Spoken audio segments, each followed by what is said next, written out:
sommes une fois encore en votre compagnie pour parler de quelques points doctrinaux du message du prophète Capot Philippe. Pour ce faire, nous avons invité M. Ulrich Davoudon, l'un des disciples de Capot Philippe, qui va s'évertuer à répondre à nos différentes questions. Merci donc de nous suivre jusqu'au bout.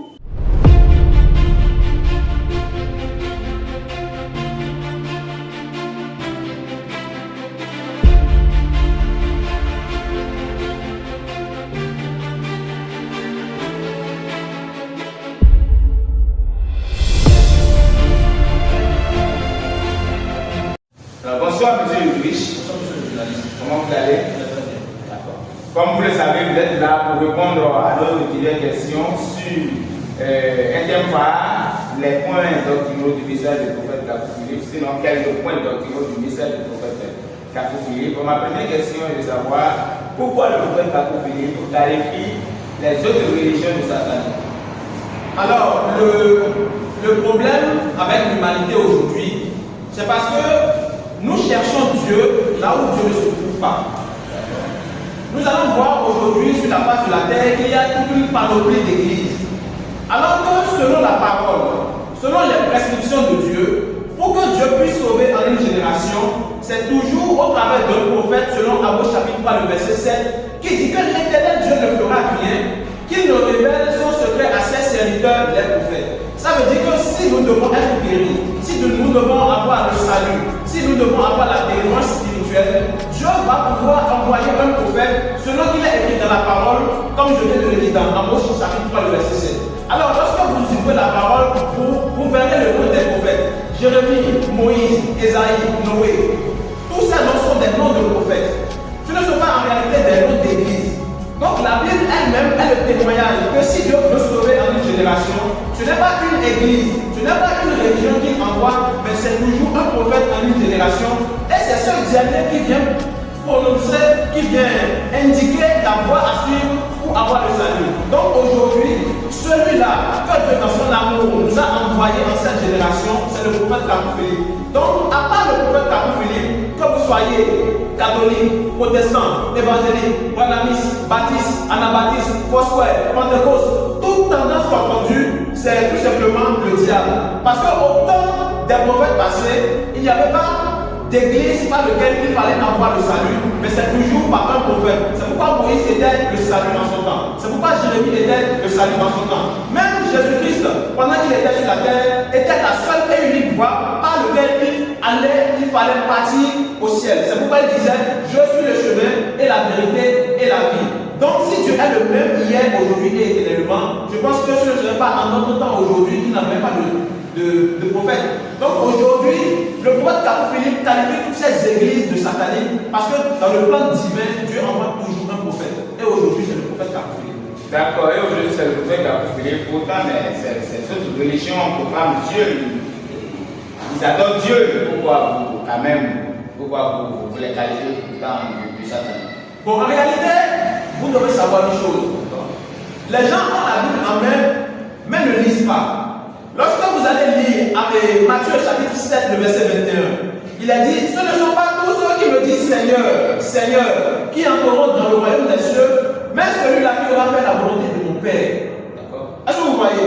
Donc ce n'est pas le fait de dire Jésus, ce n'est pas le fait de proclamer le nom de Jésus qui te donne le salut. Et par la suite du verset, vous allez voir, il est dit, plusieurs diront en ce jour-là, n'avons-nous pas fait des miracles en ton nom? N'avons-nous pas guéri des malades en ton nom? N'avons-nous pas ressuscité des morts en ton nom? Et alors, je leur déclarerai, ça dit Jésus leur dira, retirez-vous de moi, vous pécheurs. Retirez-vous de moi, vous ouvriers d'iniquité. Donc, au jugement dernier, ce ne sont pas les musulmans qui seront étonnés.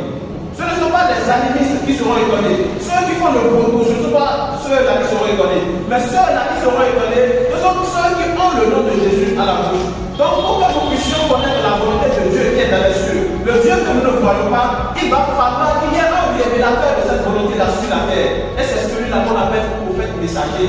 Et aujourd'hui, c'est absolu. D'accord. Alors, ma deuxième question, toujours dans ce sens des points doctrinaux, le 134e chapitre du prophète Capot Philippe est intitulé Oracle sur les chefs d'État africains. Pourquoi un prophète de Dieu peut s'inviter sur le terrain politique alors qu'il écrit dans les Écritures saintes à Dieu ce qui est à Dieu et à César ce qui est à César. Merci beaucoup, monsieur le journaliste, pour la question. C'est vrai, il a dit à Dieu ce qui est à Dieu et à César ce qui est à César.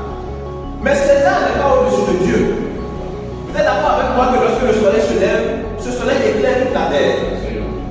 Donc, de la même manière que dans notre pays ici, nous avons un président. Et le président est le président de tout le pays, de toute la nation, de tous les citoyens, y compris même ceux qui ne sont pas dans le même esprit que lui. C'est de cette même manière que Dieu qui est dans les cieux, considérant la planète Terre, considérant la Terre comme étant un pays, il doit élire un président pour pouvoir gouverner ce pays. Il doit élire un président pour pouvoir faire connaître sa volonté à ceux qui sont les habitants de la terre là. Et c'est celui-là que nous appelons le prophète. Et alors, lorsque ce prophète vient, lorsqu'il parle, nous devons savoir que de la même manière que nous sommes sur la terre, en tant qu'hommes saints, ceux-là que nous appelons nos dirigeants, ceux-là que nous appelons nos présidents, nos ministres, en matière de foi, en tant qu'humains, ont aussi le droit au salut. Parce qu'aujourd'hui, il y a quelque chose que les gens font exprès de banaliser ou d'oublier. Personne sur cette terre ne deviendra caillou. Un jour, tôt ou tard, nous allons mourir. Mais ce que nous devons savoir est que, avant que nous ne puissions mourir, nous devons faire tout sur la terre pour pouvoir légaliser, pour pouvoir assurer notre paradis après notre mort. Et alors, les présidents que nous avons aujourd'hui, nos députés que nous avons aujourd'hui, ne sont pas exclus. Donc, le salut en une génération concerne tant les hommes simples sur la terre, ainsi que les gens qui sont haut gradés dans la société, comme les présidents, comme les ministres, comme tous ceux que nous voyons aujourd'hui. Et aujourd'hui, nous pouvons même voir l'exemple du président américain Abraham Lincoln qui a marché selon les commandements de Dieu jusqu'à ce que, même avant qu'il ne meure, Dieu lui a fait connaître la raison et comment il allait mourir par une révélation. Donc, cela veut dire que même si vous êtes un chef d'État aujourd'hui, même si vous êtes un député, même si vous avez des pays en banque, en matière de salut, vous avez aussi besoin de salut. Et alors, lorsque le prophète vient, lorsqu'il parle, c'est pour les uns et c'est pour les autres. Il n'est pas raciste et il parle pour toute la terre. Voilà, donc c'est tout ça. D'accord. Alors, une autre question. Vous, adeptes de Capot Philippe, selon les enseignements bien sûr de Capot Philippe, vous ne priez pas avec les autres religieux, les autres chrétiens sur la terre. Pourquoi est-ce que vous posez cette question? Bon, monsieur le journaliste, comme je le disais tantôt, en matière de salut, lorsque Dieu veut sauver une génération, Dieu n'envoie pas une église, mais Dieu envoie un prophète. Est-ce que vous voyez? D'origine hébreu, le mot prophète veut dire Nabi. Et la signification veut dire porte-parole. Donc lorsque Dieu veut sauver, Dieu envoie un porte-parole. Et c'est ce porte-parole-là qui vient communiquer les paroles de la vie éternelle à ceux qui sont sur la terre. Dieu n'envoie pas qu'une religion. Et lorsque vous allez lire dans la Bible, dans Luc chapitre 12, le verset 1er, si vous me permettez, je vais lire rapidement. Allez-y. Il a dit quelque chose de très important là. Luc chapitre 12, le verset 1er. Cependant, les foules s'étaient rassemblées par milliers, de sorte qu'ils se foulaient les uns et les autres. Il se mit avant tout à dire à ses disciples: tenez-vous en garde contre le lever des pharisiens qui est l'hypocrisie. Est-ce que vous voyez? Donc le Seigneur Jésus-Christ en son temps donnait des instructions à ses disciples, disant de se garder du lever de ces pharisiens-là, qui était l'hypocrisie, qui était la théologie, si je peux me le permettre de le dire ainsi, en son temps. Donc Pierre, qui était disciple du Seigneur Jésus-Christ, ne pouvait pas fraterniser avec ces pharisiens en son temps pour dire qu'il voulait prier ou faire quelque chose du genre. Baruch, fils de Nérija, qui était disciple de Jérémie en son temps, ne pouvait pas fraterniser avec ces soi-disant religieux, ces soi-disant sacrificateurs ou hommes de Dieu en son temps, alors que Jérémie, le prophète de Dieu, prêchait. Aaron et Marie, au temps de Moïse là-bas, ne pouvaient pas fraterniser avec les Corées, Dathan et Abraham. Est-ce que vous voyez? Donc, dans le plan divin, lorsque Dieu envoie un prophète, les enfants de Dieu qui croient à la prédication de ce prophète se rassemblent autour de la parole prêchée par ce prophète. Et c'est en cela que nous avons l'église véritable de Dieu sur la terre. Est-ce que vous voyez? Donc, si Dieu est unique dans le ciel, sa parole doit être unie sur la terre et sa véritable église doit être unie sur la terre. En dehors de la véritable église qui se rassemble autour de la parole prêchée par le prophète de Dieu en une génération, le reste, qu'il soit catholique, qu'il soit protestant, quelle que soit cette religion ou cette église, elle est tout simplement du diable. Donc, en tant que disciples du prophète Philippe aujourd'hui, nous ne pouvons pas fraterniser avec ces religieux, ni même aller prier avec eux. Donc, tout simplement, je vous dis que l'écuménisme, c'est satanique, c'est du diable. L'écuménisme, c'est satanique, c'est du diable. Je pense qu'à une autre question, vous êtes également contre le fait d'avoir la télévision chez soi. Pourquoi? Bon, je pense que la personne le mieux placée pour répondre à cette question, ce sont les disciples du prophète Philippe. Et je vous remercie de nous inviter pour que nous puissions vous expliquer ces choses-là. Parce que lorsque vous allez inviter un dirigeant religieux, il vous prêchera tout simplement la théologie qu'il est venue.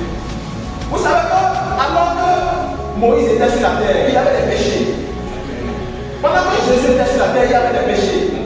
Mais ces péchés-là ont pris un autre aspect pendant que nous sommes vivants sur la terre. Au temps du Seigneur Jésus-Christ, il n'y avait pas la théologie, il n'y avait pas les téléphones portables, il n'y avait pas les écrans en plasma que nous voyons aujourd'hui. Mais aujourd'hui, ces choses-là existent. Donc, pour que nous puissions connaître la volonté de Dieu par rapport à la vie que nous menons aujourd'hui, pour que nous puissions connaître les prescriptions, les préceptes, les commandements de Dieu par rapport à cette vie que nous menons, alors que nous sommes vivants sur la terre, il va falloir qu'il y ait un prophète qui légifère sur ces péchés-là. Et alors, le prophète Philippe vient et dit que lorsque nous parlons de la télévision, il y a deux choses. Il y a la volonté accordée et il y a la volonté parfaite. La volonté parfaite de Dieu serait que celui-là qui est appelé à être disciple du prophète Philippe aujourd'hui ne puisse pas avoir la télévision dans sa maison. Pourquoi nous disons cela? Lorsque par exemple vous avez la télévision dans votre maison, vous n'êtes pas censé rester tout le temps à la maison. Est-ce que vous voyez? Si vous sortez et que vos enfants commencent par regarder les vidéos pornographiques, commencent par regarder les films impurs, commencent par regarder le football, commencent par regarder ces choses alors que vous n'êtes pas dans la maison, ça veut dire que ces enfants-là sont en train de mener une vie de péché étant sous votre toit. Est-ce que vous voyez? Donc, en tant que disciple du prophète Philippe, si nous devons rester dans la volonté accordée de Dieu, cela veut dire tout simplement que la télévision étant chez nous, nous devons regarder soit les documentaires, soit les journaux, et à part cela, peut-être les vidéos en version DVD du prophète Philippe. Mais en dehors de cela, c'est tout simplement une ruse du diable. Donc, si vous êtes aujourd'hui disciple du prophète Philippe, et que vous voulez vous tenir loin du péché, le mieux serait de ne pas avoir de télévision chez vous à la maison. Donc la télévision aujourd'hui, pour les disciples du prophète Philippe, est tout simplement une ruse pour que les gens puissent aller en enfer. Vous venez tout à l'heure de diaboliser le football. Qu'y a-t-il de mauvais dans le football? D'accord. Bon, comme je le disais tantôt, lorsque nous parlons de péché, c'est le prophète que Dieu envoie qui légifère ce que nous faisons sur la terre. Est-ce que vous voyez? Lorsque nous parlons de football, ce ne sont pas des réalités qui existaient au temps des prophètes passés. Ce ne sont pas des réalités qui existaient peut-être au temps de Jésus. Donc le football aujourd'hui est une réalité qui existe dans notre temps. Et lorsque nous parlons de football, la réalité c'est quoi? Je vais donner un petit exemple. Lorsque nous prenons les matchs inter-village, que tel village joue contre tel village, il y a certaines personnes qui font usage de certaines pratiques. Par exemple, l'équipe A qui doit jouer contre l'équipe B essaie de faire du maraboutage. Est-ce que vous voyez? Ils essaient de tout faire pour pouvoir gagner l'équipe adverse. Alors que Dieu est dans la sainteté. Donc si déjà il y a de ces pratiques-là, le premier signe est que Dieu n'est pas là. Lorsque nous prenons par exemple le Bénin par exemple, qui veut jouer contre nous, vous êtes d'accord avec moi que les églises évangéliques et ces églises que nous parlons ici sont également dans le pays de Togo là-bas. Et alors, lorsque ces deux pays vont vouloir se confronter, les catholiques qui sont ici au Bénin vont prier pour que le Bénin puisse gagner. Les protestants évangéliques, mananistes, tous ces églises que nous voyons ici, seront en train de prier pour que notre pays, le Bénin, puisse gagner. Et de cette même manière-là, le pays du Togo, dans lequel habitent aussi ces églises, vont aussi prier pour que leur pays puisse gagner. Les églises catholiques togolaises là-bas vont prier pour que le Togo puisse gagner. Et alors, lorsque le match commence, le prophète Philippe, qui est le voyant, qui est l'oracle de Dieu, révèle que la réalité, c'est une confrontation de démons. C'est une confrontation de Jésus béninois contre Jésus congolais. C'est une confrontation de Jésus catholique béninois contre Jésus catholique congolais. Donc, Dieu n'étant pas dans la confrontation, Dieu n'étant pas contre lui-même, ne peut pas se trouver au milieu de cette confusion-là. Et je vous pose la question, si Dieu est réellement le Dieu de ces églises, si Dieu est réellement le Dieu catholique, le Dieu des églises protestantes, sur lequel de ces deux pays va-t-il rester? Donc déjà, il y a confusion. Et là où il y a confusion, le nom de Dieu ne se trouve pas là. Parce que Dieu est dans la simplicité, Dieu n'est pas dans le doute. Est-ce que vous voyez? Donc le football que nous voyons aujourd'hui, c'est une ruse. C'est un filet que le diable a lancé pour pouvoir ramasser tous ceux-là qui sont sur la terre, pour que ces derniers puissent aller en enfer. Et alors le prophète Philippe révèle aujourd'hui que tous ceux-là qui meurent dans le football, que ce soit ceux-là qui jouent, que ce soit ceux-là qui voient directement à la télé, s'ils meurent, ils vont en enfer. Parce que le football, c'est du diable. D'accord. Alors, la friperie également n'est pas exclue des choses qu'il faut condamner. Qu'est-ce qu'il y a également dans la friperie qui soit mauvaise? Lorsque aujourd'hui nous parlons de friperie, vraiment, il faut que Dieu envoie le prophète pour que ceux qui sont sur la terre soient délivrés de la vie du diable. Vous allez voir certains dirigeants religieux, lorsqu'ils enlèvent leur veste et qu'ils étalent la veste, ceux-là qui sont censés être les fidèles de ce dernier commencent par tomber. Lorsqu'ils sont dans le repos, ces derniers commencent par tomber. Lorsqu'ils bougent la main ou bougent le pied, ces derniers commencent par tomber. Et alors le prophète nous révèle que c'est parce que l'onction, l'esprit qui est sur lui, a point cette veste-là. L'esprit qui est sur lui a point cet habit-là. Et alors lorsqu'il lance l'habit, parce que l'esprit-là a point l'habit, il agit sur ses fidèles et ses derniers tombent. Donc, de la même manière que cet esprit point cet habit, le prophète Philippe nous révèle que lorsque l'humain, que nous sommes, nous portons un habit, l'esprit qui est sur nous point cet habit-là. Donc, celui-là qui est un tueur, qui a cet esprit de meurtre qui est sur lui, il n'a même pas l'esprit de meurtre. La prostitution, celle-là qui se prostitue et qui porte un habit, l'esprit de prostitution, point cet habit-là. Celle-là qui est impolie chez elle, celle-là qui a de mauvais comportements, l'esprit qui l'anime à avoir ces comportements-là, point cet habit. Et alors le prophète Philippe dit que lorsque vous allez prendre ces habits, pas à 100 francs et à 50 francs, et que vous portez, l'esprit qui est sur lui repose également sur vous. Et alors si vous n'étiez pas meurtrier, parce que l'esprit de meurtre qui a reposé sur ce dernier-là, et que ce dernier a tué lorsque Dieu vous verra, il vous verra comme un meurtrier. Et c'est en cela que le Seigneur Jésus-Christ dit, dans Matthieu 23, le verset 34, si vous lisez le verset 35, il dit à ces pharisiens-là que le sang de Abel le juste et le sang de Zacharie, fils de Barachi, sera versé sur ceux-là qui étaient en train de le persécuter. Mais pourquoi? Parce que l'esprit qui était sur Caïn, accomplissant le meurtre de Abel, c'était le même esprit qui était sur les dirigeants religieux, accomplissant le meurtre de Ésaïe. C'était le même esprit qui était sur les dirigeants religieux, persécutant les prophètes de génération en génération. Et alors, lorsque Dieu verra ces personnes-là, Dieu leur dira, toi, tu as été témoin du meurtre de telle personne, tu as été témoin du meurtre de telle personne. Donc les hommes meurent, mais les esprits demeurent. Donc lorsque vous êtes point de cet esprit-là, lorsque vous êtes possédé par cet esprit, celui-là qui utilise le même habit, le même pantalon, les mêmes chaussures que vous, est point par le même esprit. C'est pour cela qu'aujourd'hui, il y a l'homosexualité. Lorsque nous voyons des hommes mariés des hommes, des femmes mariées des femmes, la friperie est à la base de cela. Lorsque nous voyons le désordre aujourd'hui sur la terre, tout ce qui est mauvais, ôté, vraiment, il faut que Dieu envoie un prophète pour pas sauver les hommes aujourd'hui. Donc le prophète nous révèle que la friperie, c'est un danger. C'est quelque chose de très dangereux pour le salut de l'homme en cette génération.